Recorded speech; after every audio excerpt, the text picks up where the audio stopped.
Welcome back everybody. We know that the usual formula for a sequel is to up the ante, make everything bigger and make the villains more powerful and dangerous for our heroes. So where does the mysterious Supreme Leader Snoke fit into the ranking of powerful Dark Lords? Well, let's take a look at what Andy Serkis says about the character he's portraying. Ultimate Evil, the motion capture virtuoso, returns as the CGI Darkside leader.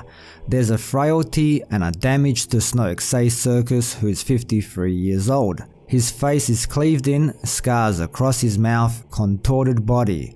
But without giving too much away, he is strong. He is the dark end of the Force. He's the leader of the First Order, but he has his own agenda. He's a cruel manipulator. Darker than Darth? Is Snoke more powerful than Darth Vader and the Emperor? Oh, without a question. He has limitless resources, let's put it that way. So peoples, according to Andy Serkis, and it sounds like he has no doubt in his mind at all, Snoke is more powerful than Emperor Palpatine and the fallen chosen one, Darth Vader. Now George Lucas said Emperor Palpatine was the strongest Sith to have ever lived, so I guess Snoke not being a Sith is a good workaround that. But who is he then? And what does Serkis exactly mean by limitless resources? Is it the wealth he has which allows him to finance the First Order, or is it something else which allows him to remain extremely powerful in the Force? Now, off the top of my head, I can think of a few options as to who Snoke is that would kind of make sense to him being so powerful. Number 1, Palpatine's master, Plagueis. We usually are of the opinion that the master is more powerful than his student. Usually.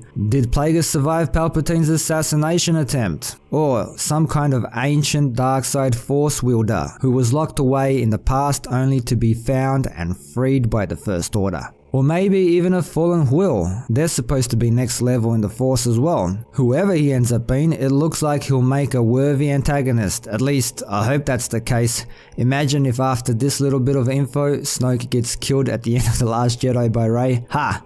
That would not be cool. Now, recently there were some new details about Snoke's origins that pointed to him perhaps being a former senator who was injured during the napkin bombing on Hosnian Prime. So does a former senator sound like somebody who ends up becoming more powerful than both Vader and Palpatine? Or does it fit in with the presence Palpatine felt calling out to him from the unknown regions? I mean, Palpatine worked his way up the political hierarchy and ended up becoming extremely powerful, so it is possible, but if I had to guess, I think they might actually be going with some kind of ancient Force vampire here, even though personally I'd like him to be Plagueis, but who knows. Too bad we probably won't find out until episode 9. So there you have it peoples, what do you guys make of this new revelation of Snoke being more powerful than both Emperor Palpatine and Darth Vader? Leave your thoughts down below.